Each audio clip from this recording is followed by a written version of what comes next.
नमस्कार, मैं अमनदीप सिंह सासन आप सबका स्वागत करता हूं अपने YouTube channel Pratyush FM services में।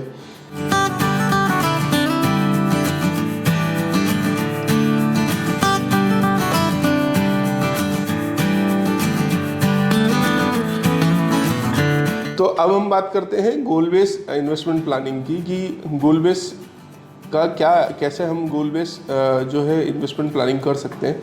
तो एग्जांपल को चलते रहने देते हैं, मिस्टर ए को ही पकड़ के रखते हैं क्योंकि मुझे मिस्टर ए मतलब ए फॉर अमनदीप और ए फॉर मिस्टर ए, तो उसी को हम आगे लगते हैं। तो गोल बेस प्लानिंग बेसिकली क्या होता है कि हम हमारे कुछ फाइनेंशियल गोल्स और ऑब्जेक्टिव्स को सेट करते हैं कि हमें इसके लिए गन करना है, हमें इसके लिए तैयारी करनी है। जैसे हम बचपन में सेट करते हैं कि हमें जो है ग्रेजुएशन में अच्छे नंबर लाने हैं, तो हमने क्या किया, गोल सेट किया। अब फिनेंशियल गोल कैसे सेट करेंगे कि मुझे होम चाहिए और मुझे कार चाहिए, मुझे डॉटर्स की मैरिज करनी है, या मेरे डॉटर का एडुकेशन है, या चाइल्ड एडुकेशन है, या चाइल्ड की मैरिज है। तो मैं वही डॉटर स्पेसिफिक भूल गया उसमें। तो child education, child marriage, retirement planning, ये मेरा गोल हो गया। तो मेरे को इसके लिए कॉर्पस है, तो मैंने डिसाइड कर लिया कि इसके लिए मुझे इतने कॉर्पस की रिक्वायरमेंट है। तो वहाँ हम कैसे बात करने वाले हैं, वहाँ हम क्या करने वाले हैं। तो बेसिकली एक डाइवर्सिफाइड इन्वेस्टमेंट पोर्टफोलियो बनता है इस केस में, जब भी हम डिफरेंट गोल्स की बात करते हैं। आइए हम समझते हैं कि ये डाइवर्सिफाइड इन्वेस्टमेंट पोर्टफोलियो कैसे बनता है। तो जो गोल्स हैं वो 3 टाइप के होते हैं, जैसे हम short term, mid term and long term. तो शॉर्ट टर्म में मुझे कार चाहिए। जैसे मिस्टर ए ने आज अगर 25 साल का है और उनकी जो सैलरी है 30,000 पर मंथ, जिसमें से वो उन्होंने हेल्थ इंश्योरेंस ले लिया, टर्म इंश्योरेंस ले लिया, और जो बचा अमाउंट आया तो 3,000 की SIP भी ले ली। अब उनका गोल है कि मुझे 5 साल में कार लेनी है। तो डाउन पेमेंट की व्यवस्था कैसे होगी, तो मैं बोलूँगा यार कि जो मैंने 3,000-4,000 रुपये बचे, उसकी जो मैं SIP कर रहा हूँ, that would be down payment after 3 to 4 years. जो मैं कार लेने वाला हूँ वो मेरा डाउन पेमेंट का काम करेगा। तो पहला तो एक गोल हो गया। ये गोल बहुत शॉर्ट हो गया क्योंकि मैं 3 से 4 साल की ही बात कर रहा हूँ, 5 साल की ही बात कर रहा हूँ कि इसमें मुझे कार लेना है। अब मिस्टर ए बोलेंगे मुझे शादी भी करना है और मुझे घर भी लेना है, तो वो आ जाएगा मिड टर्म गोल में। वो जो होम की प्लानिंग आती है वो मिड टर्म गोल में आ जाएगी। अब लॉन्ग टर्म में मैं बोलूँगा चाइल्ड एडुकेशन, और चाइल्ड एडुकेशन के बाद में चाइल्ड की मैरिज हो गया।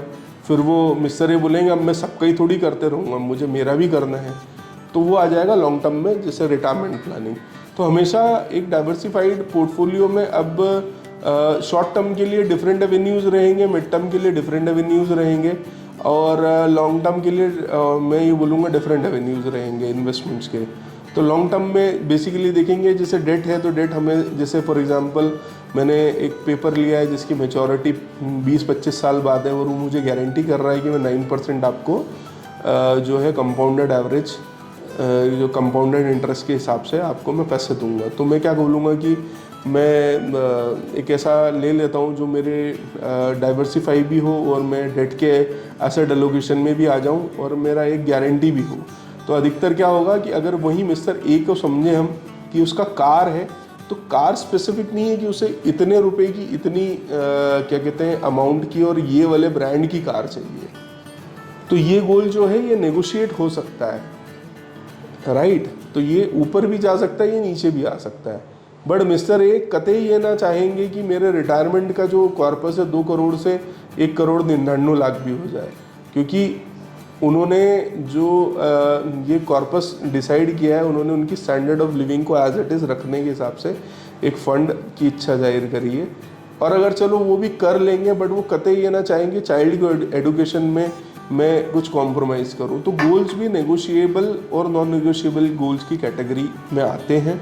तो उस हिसाब से उस चीज़ों को ध्यान में रखना चाहिए कि नेगोशिएबल गोल्स में क्या चीज़ें नेगोशिएट हो सकती हैं और कितने एक्सटेंड तक हो सकती है। तो जैसे 4,000 की SIP उन्होंने जैसे 5 साल तक चलाई, तो 12 4 48 मोटा मोटी 50 पकड़ लेते हैं, क्योंकि मेरा कैलकुलेशन इतना अच्छा नहीं है। तो इंटू इसको 5 ईयर्स के लिए करते हैं, तो 50 × 5 दैट इज़ जो है 2.5 लाख रुपया। और अगर मैं 5 साल की SIP का रिटर्न जो मैंने डिसाइड किया था 15 होना चाहिए, वो 13 हुआ।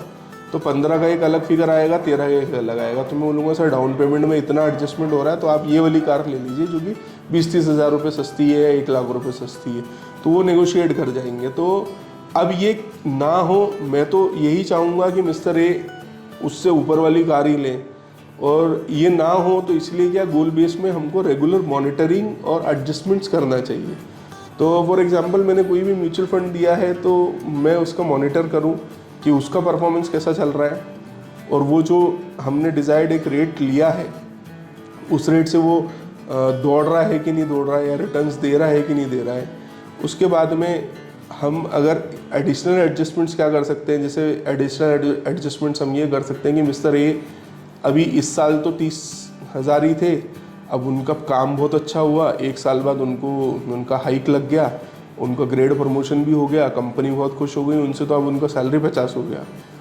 तो उस 50 में उनका जो इंश्योरेंस अमाउंट है तो वो तो बढ़ेगा थोड़ा बढ़ेगा, बट 50,000 रुपये में 20,000 रुपये बढ़ गए। तो मैं बोलूँगा सर हम हमको अब अपने को एक एडजस्टमेंट करना है, हम स्टेप अप कर लें अपने इन्वेस्टमेंट्स को। जैसे 4,000 कर रहे थे तो हम इसको 10,000 कर सकते हैं, क्योंकि नीड तो वही रहने वाली है ना, 1 साल में इतना चेंजेस तो आएगा नहीं, तो नीड उतनी ही रहने वाली है। तो सर हम कंटिजेंसीज़ के लिए 10,000 रखेंगे, अब 10,000 वापस हम SIPs के लिए करेंगे, क्योंकि आपने अभी शॉर्ट टर्म में या मिड टर्म में ये गोल्स रख रखे हैं। तो इसी हिसाब से जो एज बेस्ड प्लानिंग को हमने समझने की कोशिश की। अब हम बात करेंगे कि बेसिक थ्योरीज क्या होती हैं फाइनेंशियल प्लानिंग की, जिसके बेसिस पे जो है हम नेविगेशन कर सकते हैं सक्सेस को। सक्सेस यहाँ पे ये है कि जो मैंने सोचा वो मैंने पा लिया। सक्सेस हमेशा यही होती है कि आज मैं सोचता हूँ कि जो भी, हाँ, जैसे MBA के एस्पिरेंट्स होते हैं, तो MBA के एस्पिरेंट्स ये सोचते हैं कि मुझे टॉप का कॉलेज लेना है और उनको मिल जाता है, तो उनके लिए सक्सेस है, क्योंकि उन्होंने जो सोचा उन्हें मिल गया। फिर प्लेसमेंट्स की बात आती है, उन्हें ये पता होता है कि हमें इतने का प्लेसमेंट लेना है, तो वो हो गया, तो वो सक्सेस हो गई। तो यहाँ पे फाइनेंशियल प्लानिंग में सक्सेस क्या होगी, मैंने प्लानिंग की 2 करोड़ के कॉर्पस की और मैंने उसे अचीव कर लिया, तो वो सक्सेस हो गई। तो अब सक्सेस कैसे आती है, तो हम डिफरेंट थ्योरीज हैं उसकी। एक तो होती है टाइम वैल्यू ऑफ मनी की थ्योरी, कि आज का जो 100 रुपया है, जो मैं 2 करोड़ की बात कर रहा हूँ, तो आज के ही 2 करोड़ की बात कर रहा हूँ मिस्टर ए के केस में, कि उसको रिटायरमेंट के लिए 2 करोड़ रुपए चाहिए, बट 2 करोड़ का रिटायरमेंट का अमाउंट जो है आज का है। तो अगर मैं उसे इन्फ्लेट करूँगा time of value of money से, इन्फ्लेशन से उसको एडजस्ट करूँगा, तो वो 2 करोड़ जो रहेगा वो समवेयर अराउंड 3 या 3.5 करोड़ का इन्फ्लेटेड वैल्यू दिखाएगा, क्योंकि आज के 2 करोड़ की कीमत would be equal to for example 3.5 CR after 25 years और 30 ईयर्स, जब वो प्लानिंग कर रहा है। तो टाइम वैल्यू ऑफ मनी का ये इंपॉर्टेंस होता है बेसिकली। अब ये गाइड करता है आपकी फाइनेंशियल डिसीजंस को, कि आपको जो तैयारी करनी है, जो आज के हिसाब से तैयारी करनी है, नहीं, आपको तैयारी आज की वैल्यू जो, जैसे मैंने रिटायरमेंट प्लानिंग की बात करी है, अब मैं बात करता हूँ कि मिस्टर ए को चाइल्ड एजुकेशन के लिए उनको अमेरिका भेजना है, तो स्टडी का इन्फ्लेशन या स्टडीज़ का जो इन्फ्लेशन है, जैसे आज वो लास्ट के 10 ईयर में 5% है, और आज उनकी स्टडीज़ को 20 लाख रुपए लग रहा है या 25 लाख रुपए एजुकेशन के लिए लग रहा है, तो उनको ये 15 साल बाद 25 लाख ही तो रहेगा नहीं ना, क्योंकि उनके कोर्सेज की भी तो कीमत बढ़ती जाएगी। तो वहाँ पे ये टाइम वैल्यू ऑफ मनी जो है एक थ्योरी है, वो एक वाइटल रोल प्ले करती है।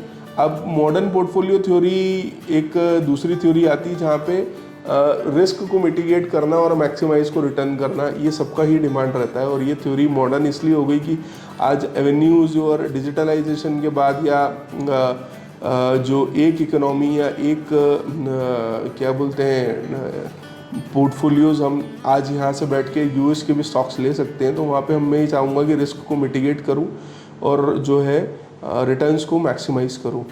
अगली जो थ्योरी आती है वो होती है बिहेवियरल स्टडी या बिहेवियरल एस्पेक्ट को समझना, कि मैंने किसी को, मिस्टर ए को बोला कि सर ये ऑप्शंस हैं अवेलेबल, यहाँ से अपन करेंगे तो हम हमारे शॉर्ट टर्म, मिड टर्म और लॉन्ग टर्म गोल को डेफिनेटली अचीव कर लेंगे। बट मुझे ये भी इम्पॉर्टेंट है एज एन फाइनेंशियल एडवाइज़र, उनका बिहेवियर समझना, कि उनका पैटर्न क्या है इन्वेस्टमेंट्स को लेके, या उनका बिहेवियरल पैटर्न क्या है सेविंग का, उनका बिहेवियरल पैटर्न क्या है इनकम का, कि वो जल्दी जल्दी जॉब तो नहीं स्विच करते, या वो लेट तो जॉब नहीं स्विच करते, या वो जो इन्वेस्टमेंट्स बीच में ही तो तोड़ते नहीं हैं। तो ये बिहेवियरल स्टडी समझना इसलिए कि क्लाइंट के बिहेवियर के बारे में पता होना भी इम्पॉर्टेंट है, उस हिसाब से उनको सजेस्ट करना एक फ़ायदेमंद रहता है हमेशा ही। हाँ, प्रोसेस में अब हम देखेंगे प्रोसेस कैसा होता है फाइनेंशियल प्लानिंग का। तो प्रोसेस में जनरली हम ये देखते हैं, हम गैदर करते हैं इंफॉर्मेशन जो हमें रिक्वायर्ड रहती है, जैसे इनकम, एज और उनका goals, short term, mid term, long term, उनके असेट्स, उनके लाइबिलिटीज़ और उनकी जो है घर में कितने इनकम मेंबर्स हैं, डिपेंडेंसी क्या है, उसके बेसिस पे हम एक ऐसा प्लान बनाते हैं जो कि उनको अच्छा रिटर्न्स दे। तो ये एक प्रोसेस होती है फाइनेंशियल प्लानिंग की, कि यहाँ पे हम एक प्रोसेस होती है गैदरिंग। तो अब हम बात करेंगे इम्पोर्टेंस की। तो जैसे इम्पोर्टेंस की मैंने जब ये वीडियो स्टार्ट कर रहा था उसमें भी मैंने बात की थी कि फाइनेंशियल प्लानिंग का इम्पोर्टेंस इसलिए है कि हम एक स्ट्रॉन्ग फाइनेंशियल फाउंडेशन तैयार करें। जैसे जो भी आप कोई भी डोमेन में काम कर रहे हैं तो आपको हमेशा चिंता एक सताती है। चिंता किसकी सताती है? अपनों की सताती है कि हाँ, मुझे अपनों के लिए कुछ करना है, मेरी इमीडिएट फैमिली के लिए या मेरे डिपेंडेंट्स के लिए करना है, या मुझे मेरे लिए रिटायरमेंट की प्लानिंग करनी है। तो कहीं ना कहीं मनी से रिलेटेड या फाइनेंस से रिलेटेड ही आपकी रिक्वायरमेंट या आपकी चिंता रहती है। तो उसके लिए क्या होगा, फाइनेंशियल प्लानिंग को जितना हम अच्छे से समझेंगे, जितना हम अच्छे से उसकी तैयारी करेंगे, लिव इन द मोमेंट वाला भी अगर कोई भी पर्सन होगा, मैं गारंटी लेके बोलता हूँ कि वो भी कहीं ना कहीं अपने डिपेंडेंट्स की चिंता करेगा। उसको उनकी चिंता नहीं होगी, उस इंसान को खुद की रिटायरमेंट की चिंता नहीं होगी, बट उनकी जो डिपेंडेंट्स है उनकी चिंता होगी।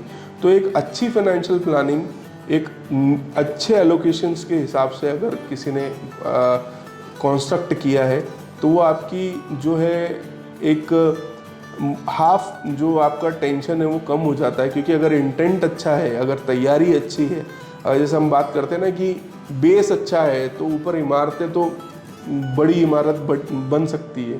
तो वो बेस क्या है? बेस पहला ये है कि आपको खुद समझना है कि हम कितना सिंसियरली और कितना इंथुसियाज्म से हम ये जो हमने प्लान बनाया है उस पर स्टिक रह सकते हैं, और वहाँ से हम कैसे हमारी जर्नी को आगे ले जा सकते हैं। और इससे क्या होता है, आपकी फाइनेंशियल सिक्योरिटी और जो फाइनेंशियल सिक्योरिटी का जो कंसर्न है वो ओवरकम होगा, और आप फाइनेंशियल इंडिपेंडेंस आएगी। कि अगर जैसे फॉर एग्जांपल किसी ने 35 साल का है और उसने तैयारी की कि मुझे 50 साल में रिटायर होना है या 60 इयर्स में रिटायर होना है, और 50 साल में ही उन्होंने अपने सब गोल्स को अचीव कर लिया, तो वो टेंशन फ्री होंगे, अरे यार हाँ चलो हो गया है। तो वो क्या होगा, आपका फाइनेंशियल इंडिपेंडेंस आएगी आप में। तो ये काम होता है, ये इंपॉर्टेंस होता है फाइनेंशियल प्लानिंग का। ऑब्जेक्टिव्स की बात करें तो ऑब्जेक्टिव्स भी इससे रिलेट ही करते हैं। वेल्थ एक्यूमुलेशन होगा और वेल्थ का प्रिजर्वेशन होगा, आपके कैपिटल का प्रिजर्वेशन होगा, टैक्स एफिशिएंसी और ऑप्टिमाइजेशन हम कर सकते हैं, लेगेसी प्लानिंग कर सकते हैं, विल ड्राफ्ट सर्विसेज के थ्रू कि मैंने जो कमाया उसके बाद में किसका उस पर हक रहने वाला है, तो ये विल ड्राफ्ट सर्विसेज में आता है। स्टेट मैनेजमेंट हो सकता है कि मेरी जो रियल स्टेट का जो मैंने एलोकेशन है उसका मैनेजमेंट मैं कितने अच्छे से कर सकता हूँ, या उसका मैं किसको मुझे आगे करना है, उसको किसके आगे नाम करना है, तो ये हो सकता है। हम कंक्लूजन में आते हैं कि कंक्लूड करते हैं फाइनेंशियल प्लानिंग को क्यों।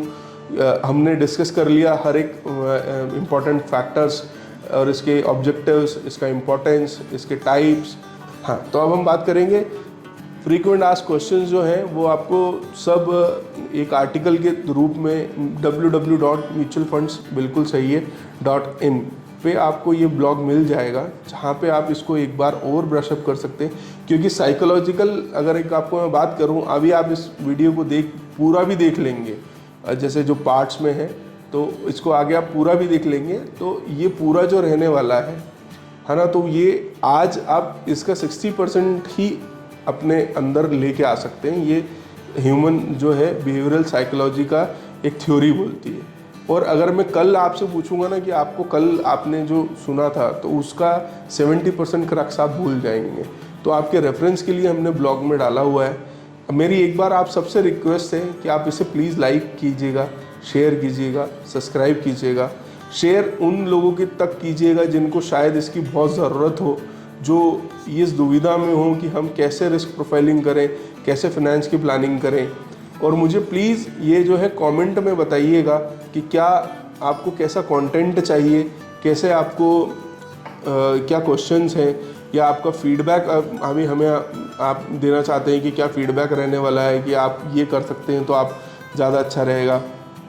और उसके अलावा मैं एक चीज़ बोलूँगा कि आपको आपका R&D करना है तो एक मैं लिंक दे दूँगा ब्लॉग में, जहाँ से आप एक मेरी जो दूसरी वेबसाइट है www.mutualfunds वहाँ पे आपको कैलकुलेटर्स मिल जाएंगे, SIP के कैलकुलेटर्स मिल जाएंगे, जहाँ पे आप खुद की भी R&D करके प्लानिंग कर सकते हो। तो वहाँ पे आपको ये भी मिल जाएगा। कभी भी आपको लगता है कि आपको फाइनेंशियल प्लानिंग से रिलेटेड या रिस्क प्रोफाइलिंग से रिलेटेड कुछ समझना है या आपको कुछ इन्फॉर्मेशन चाहिए, तो डेफिनेटली एक वैल्यू एडिशन ज़रूर हम करेंगे आपकी लाइफ में। ये मैं इतना ही बोलूँगा और आप सबका धन्यवाद। मिलते हैं अगला टॉपिक जो रहने वाला है, टॉपिक एसेट एलोकेशन, और एसेट एलोकेशन क्यों ज़रूरी है हम अगले टॉपिक में बात करेंगे। तब तक के लिए आप सबका धन्यवाद। मिलते हैं अगले वीडियो में।